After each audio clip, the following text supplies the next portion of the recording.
los derechos de autor y la cultura libre. A continuación, te voy a hacer un breve repaso del origen y evolución de los derechos de autor, así como el nacimiento del movimiento de cultura libre y los recursos educativos abiertos, como contexto de la creación y objetivos de las licencias de uso de los recursos educativos. Origen de los derechos de autor. A lo largo de la historia se pueden encontrar diferentes políticas dirigidas a regular la copia y distribución de obras. Aunque no es hasta 1710 cuando nace el concepto actual de los derechos de autor con la publicación del Estatuto de la Reina Ana de Inglaterra, este estatuto, cuyo objetivo era alentar a los hombres a componer y escribir libros útiles, reivindica la figura del autor y le reconoce unos derechos sobre su obra, así como un plazo de duración de los mismos, que son 14 años, evitando así los abusos del monopolio existente en ese momento en manos de editores e imprentas.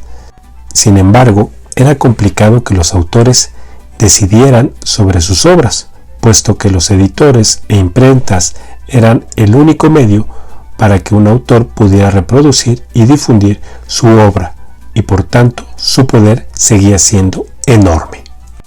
A partir de entonces, distintas iniciativas, convenciones y directivas han ido dando forma a lo que conocemos hoy como derechos de autor, como el Convenio de Berna o las directivas europeas sobre derechos de autor.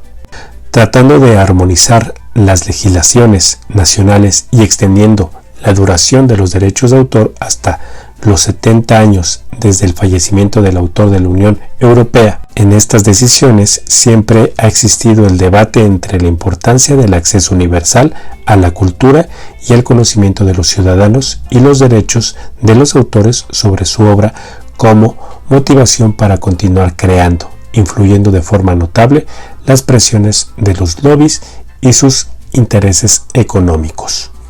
El movimiento de la cultura libre.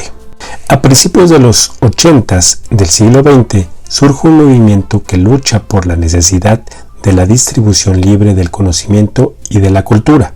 Fruto de este movimiento son las licencias GPL, Licencia Pública General, creadas por Richard Stallman dentro del movimiento de software libre, y posteriormente otras licencias inspiradas en estas y aplicables a otros ámbitos distintos del software, entre las que destacan las licencias Creative Commons, creadas por Lawrence Lessig. En la creación de estas licencias también contribuyó el Open Content Project, proyecto de David Weil, que en 1998 ya definía el contenido abierto.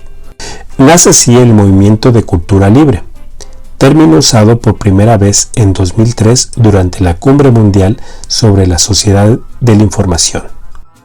Definido como una corriente de pensamiento que promueve la libertad en la distribución y modificación de trabajos creativos, basándose en el principio del contenido libre para distribuir o modificar trabajos y obras creativas usando Internet, así como otros medios. El conocimiento libre en el ámbito educativo, los REA, o recursos educativos abiertos. Paralelamente, en el ámbito educativo se conoce la necesidad de que los contenidos de las investigaciones y el material docente tengan una difusión libre y gratuita como medio para asegurar el derecho universal a la educación y el aprendizaje a lo largo de la vida. Este movimiento tiene su primer hito en 2001, cuando el Instituto de Massachusetts libera todos sus materiales educativos a través del programa Open Courseware, y supone el origen de lo que posteriormente se denominará recursos educativos abiertos. La UNESCO define por primera vez los recursos educativos abiertos REA en el 2012 en la Declaración de París. Esta definición ha sido actualizada en 2019 en la Recomendación sobre recursos educativos abiertos. Los REA son materiales de aprendizaje, enseñanza e investigación en cualquier formato y soporte, de dominio público o protegidos por derechos de autor y que han sido publicados con una licencia abierta que permite el acceso a ellos, así como su reutilización, reconversión, adaptación y redistribución sin costo alguno por parte de terceros. La UNESCO destaca en esta recomendación que la aplicación de licencias abiertas a materiales educativos abre importantes oportunidades en materia de creación, acceso, reutilización, reconversión, adaptación, redistribución, preservación y aseguramiento de la calidad de dichos materiales de manera más eficaz en función de los costos. Estos materiales incluyen, entre otros, la traducción, la adaptación a diferentes contextos culturales y de aprendizaje, la elaboración de materiales con perspectiva de género y la creación de formatos alternativos y accesibles para educandos con necesidades educativas especiales.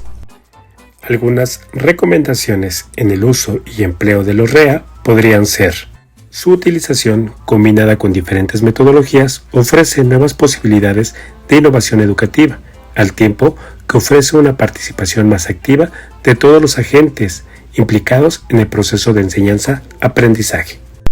La colaboración regional y mundial en esta materia puede contribuir a la optimización de los recursos y materiales elaborados.